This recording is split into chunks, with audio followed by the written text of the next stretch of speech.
अस्सलाम वालेकुम। वीक 7 में हम जो है वो दो मेथड जो है वो डिस्कस कर रहे थे, जिसमें हमने जो है वो लास्ट वाली जो वीडियोस थी उनमें हमने फॉरवर्ड सब्स्टिट्यूशन मेथड डिस्कस किया था, जिसको यूज़ करते हुए हम जो है वो टाइम कम्प्लेक्सिटी फाइंड कर रहे थे। ठीक है, तो गिवन में हमारे पास इसी तरह जो है वो रेकरेंस रिलेशंस हैं। अब हम एक और मेथड इस पर अप्लाई करेंगे जिसको हम कहेंगे रेकरेंस रिकर्जन ट्री मेथड, या सिर्फ आप ट्री मेथड भी कह सकते हैं ना। तो इस मेथड को यूज़ करते हुए हम किस तरह टाइम कम्प्लेक्सिटी फाइंड कर सकते हैं। ठीक है, तो जिस तरह हमने लास्ट एग्जांपल देखी है जिसमें हमने बैकवर्ड सब्स्टिट्यूशन मेथड भी देखा, फॉरवर्ड सब्स्टिट्यूशन मेथड भी देखा, तो उसी तरह हमने अब ट्री मेथड जो है वो उसको यूज़ करना होगा। और साथ में हमारे पास गिवन में इनपुट जो होगी वो रेकन्सिलेशन होगा, तो उनको फिर हम जो है वो कंप्यूट करेंगे, टाइम कम्प्लेक्सिटी को कंप्यूट करेंगे, किस तरह रेकन्सिलेशन को सॉल्व करके टाइम कम्प्लेक्सिटी हम फाइंड करते हैं वो देखेंगे। ठीक है, तो फर्स्ट हमारे पास एग्जांपल है T of n is equal to T of n minus one plus c, और बेस केस हमारे पास है T of one is equal to c. ठीक है, तो अब आपने करना क्या होगा कि इसको ट्री की फॉर्म में लिखना होगा। तो लेफ्ट साइड जो है वो आपके पास टी ऑफ एन जो है उसको आप रूट नोड बना दें। ठीक है, राइट साइड की जो दोनों वैल्यूज हैं, दो टर्म आपको नजर आ रही है, T of n minus one, एक ये वाली टर्म और प्लस के बाद दूसरी टर्म, इसको आपने क्या कर देना है, इसकी ब्रांचेस बना देना। ठीक है, तो एक ब्रांच आपके पास बन जाएगी T of n minus one, और उसके बाद दूसरी ब्रांच बन जाएगी सी। ठीक है, अब हमारे पास जो सी है ये तो रिकर्सिव पार्ट नहीं है, आपको नज़र आ रहा है कांस्टेंट है। ठीक है, लेकिन T of n minus one जो है ये आपके पास रिकर्सिव पार्ट है ना। तो अब आपने क्या काम करना है कि इस T of n minus one की वैल्यू आपने फाइंड करनी है। तो यहाँ पर देखें कि जब आपके पास एन था तो T n minus one plus c बन गई थी। ठीक है, अब आपने क्या काम करना है, एन माइनस वन का रिजल्ट फाइंड करना है। तो आपने यहाँ पर क्या करना है, एन की जगह, जो क्वेश्चन है इसमें एन की जगह आपने क्या पुट कर देना है, एन माइनस वन। ठीक है, तो यहाँ पर देखें जब आप एन की वैल्यू पुट कर देंगे एन माइनस वन, तो लेफ्ट साइड क्या बन जाएगी, T of n minus one. तो राइट साइड पर देखें कि राइट साइड जब आप देखेंगे तो एन की वैल्यू जब आपने पुट कर दी यहाँ पर एन माइनस वन, तो ये माइनस वन पहले भी है, तो ये क्या बन जाएगा, T of n minus two plus c. अब यहाँ पर देखें कि टी एन माइनस वन का रिजल्ट क्या आ जाएगा, T of n minus two plus c था, तो सी हमने इधर लिख दिया, प्लस के साथ हमने दो ब्रांचेस बना दी ना। तो जब आपके पास T of n minus two होगा तो अगली दफ़ा यहाँ पर एन की value minus n minus two put कर दें, राइट साइड पर क्या बन जाएगा, T of n minus three बन जाएगा। तो यहाँ पर देखें T of n minus two का रिजल्ट क्या आ जाएगा, T of n minus three plus c, तो T of n minus three और सी ब्रांच बन जाएगी ना। सिमिलरली इस तरह चलता रहेगा ना। तो हमें किसका रिजल्ट चाहिए, टी ऑफ एन का चाहिए। तो हमारे पास टी ऑफ एन से तो हम अब बना रहे हैं, तो ये जिस तरह हमने बैकवर्ड सब्स्टिट्यूशन मेथड किया था, तो बिल्कुल सेम स्टेप्स में आपने जो है वो टी ऑफ एन से जो है वो टी ऑफ वन की फॉर्म में कन्वर्ट करना है। ठीक है, तो अब देखिए कि एन की वैल्यू आप क्या पुट करेंगे, ये जो क्वेश्चन है इसमें देखना है कि एन की ऐसी कौन सी वैल्यू पुट करें कि हमें टी ऑफ वन मिल जाए, ताकि हम स्टॉप कर दें ना, ये बार बार जो है ट्री बनाते ना रहे ना। तो एन की ऐसी कौन सी वैल्यू पुट करें कि हमें ब्रैकेट में क्या मिल जाएगा, टी ऑफ वन क्यों मिल जाए, ताकि हमें आंसर मिल जाए और हम यहाँ पर ये जो रिकर्सिव बार बार अप्लाई हो रहा है ये एंड हो जाए ना।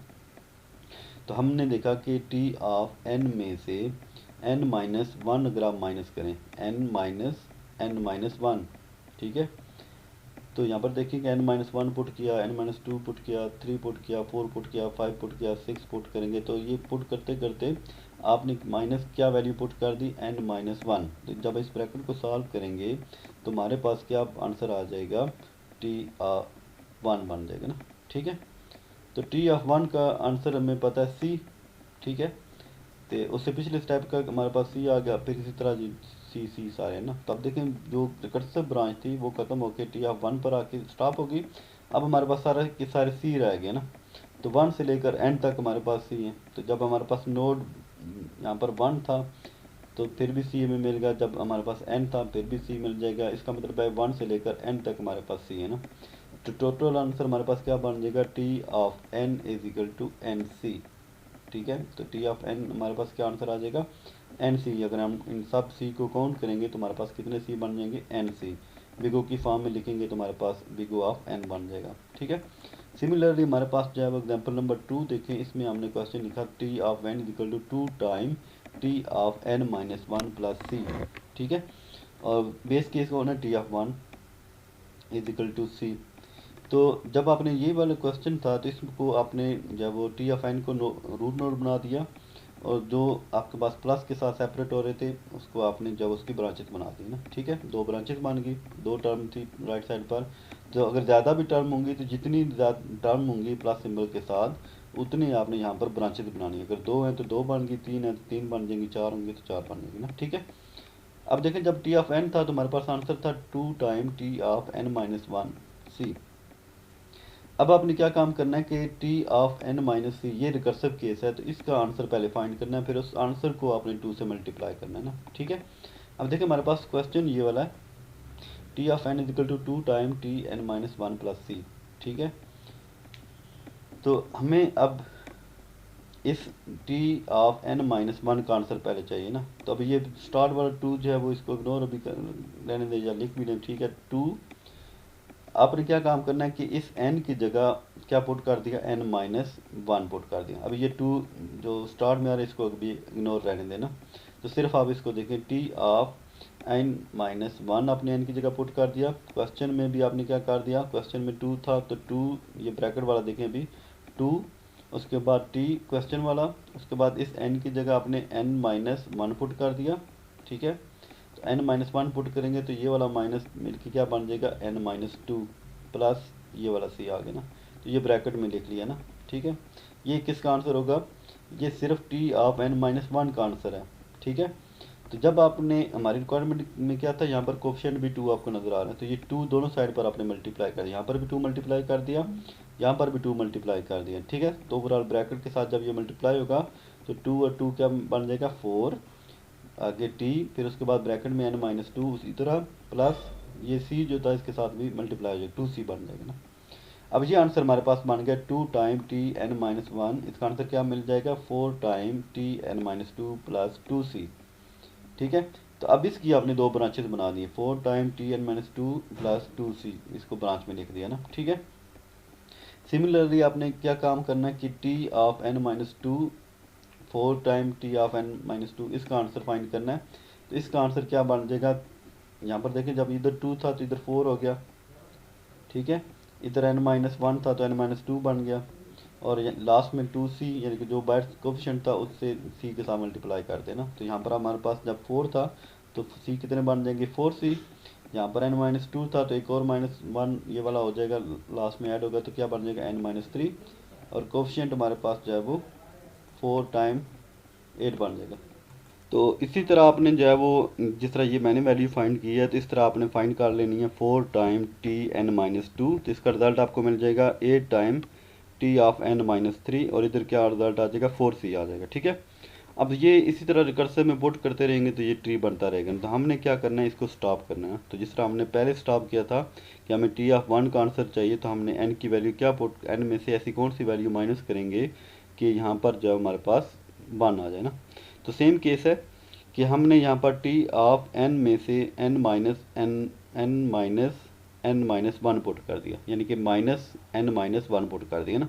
तो जब आप इस ब्रैकेट को सॉल्व करेंगे तो हमारे पास क्या बन जाएगा टी ऑफ वन, और टी ऑफ वन का आंसर हमें पता है सी, ठीक है। तो अब ये वाले सी भी देखें, जब आपके पास यहाँ पर देखें कि 2 की पावर 1 था, ठीक है, तो यहाँ पर हमारे पास 2 की पावर 0 बन गया, 0c 1c। जब हमारे पास यहाँ पर 4 था तो 2 की पावर 2 है, यहाँ पर क्या बन गया 2 की पावर 1। यहाँ पर जब हमारे पास 8 बना तो 2 की पावर 3, इधर राइट साइड पर ब्रांच बनी 2 की पावर 2। तो जो यहाँ पर 2 की पावर में आ रही है उससे एक कम वैल्यू यहाँ पर 2 की पावर में आ रही है ना। तो यहाँ पर देखें कि जब आपने यहाँ पर लिखा, और ये भी देखना है कि जो वैल्यू यहाँ पर माइनस के बाद आ रही है, -3 आ रही है, यहाँ पर -2 आ रही है, यहाँ पर -1 आ रही है, तो वो वैल्यू जो है वो इसके साथ जो कोफिशिएंट है वो 2 की पावर में आ रही है ना, यानी 2 की पावर 3, यहाँ पर भी 3 था, 2 की पावर 2 यहाँ पर भी 2 था, 2 की पावर 1 तो यहाँ पर भी 1 है ना, ठीक है। तो जो वैल्यू आपने यहाँ पर माइनस की है, यानी कि माइनस आपने क्या किया n माइनस वन किया ना, तो ये पावर में आ गया 2 की पावर n माइनस वन, जो यहाँ पर वैल्यू है वो यहाँ पर 2 की पावर में आ रही है, और इधर आपकी राइट साइड वाला जो ब्रांच है उसमें एक कम आ रही है। तो इसका मतलब है 2 की पावर n माइनस वन, तो n में से एक और कम कर देंगे तो n माइनस टू बन जाएगा, तो 2 की पावर n माइनस टू सी आ जाएगा ना। तो ये वाली आप फिर हम यहाँ पर सॉल्व कर रहे थे तो वही चीज़ रही। तो यहाँ पर आप देखें सॉल्व किया तो टी ऑफ वन का आंसर हमें पता है सी, तो यहाँ पर क्या बन जाएगा 2 की पावर n माइनस वन सी, इधर पिछला स्टेप क्या बन जाएगा, अब ये सारा रिकर्सिव पार्ट सॉल्व हो गया, सी रह गया हमारे पास ना। तो यहाँ पर देखें 2 की पावर 0, 2 की पावर 1, 2 की पावर 2, ये चलता रहेगा 2 की पावर n-2 और उसके बाद 2 की पावर n-1। ठीक है, तो ये वाले केस हमारे पास बन गए ना। तो अब इसको हमने सबको सी को ऐड करना है। तो हमारे पास देखिए नेक्स्ट जो है, तो हमने सी कॉमन ले लिया, सब आपके पास 2 की पावर में जो चीज़ें थी उनको ऐड कर लिया ना। तो ये आपके पास सीरीज़ बन गई। समीशन के फॉर्म में लिख लें कि 0 से लेकर n-1 पावर तक जा रहा है। तो समीशन में आपने लिखा a फ्राम 0 टू n-1 और 2 की पावर में a रख दिया, क्योंकि बेस यहाँ पर सबकी सेम है ना। तो a की वैल्यू 0 पुट करें, 1 पुट करें अप टू n-1। तो इसको जो फार्मूले को देख के आपने फिर सॉल्व कर लेना, ठीक है। तो यहाँ पर देखा तो हमने फार्मूला देखा 2, इसकी पावर में हमने कहा था कि k प्लस 1 आता है ना, तो जो पावर यहाँ पर होगी उसमें प्लस 1 ऐड कर देना। तो n-1 प्लस 1 कर दिया -1, और नीचे भी आपकी वही वैल्यू दोनों ऊपर वाली लिखनी है, बेस वाली और -1 वाली ना। तो इसको सॉल्व करेंगे तो हमारे पास जो है वो 2 की पावर n-1 बन जाएगा, ठीक है। और ओवरऑल जब इसकी नोटेशन में लिखेंगे तो ये -1 कांस्टेंट इग्नोर हो जाएंगे, तो हमारे पास क्या बन जाएगा 2 रेज़ टू पावर n, ठीक है। तो इस तरह हमारे पास ये वाली एग्जांपल भी जब कंप्लीट हो जाएगी और हमारे पास जो इसकी टाइम कम्प्लेक्सिटी आ जाएगी वो big O of 2 raise to power n आ जाएगी, ठीक है। तो ट्री मेथड में हमने 2 एग्जांपल डिस्कस कर लिए हैं, बाकी जो एग्जांपल हैं वो फिर हम नेक्स्ट वीडियो में डिस्कस करते हैं। थैंक यू, अल्लाह हाफिज़।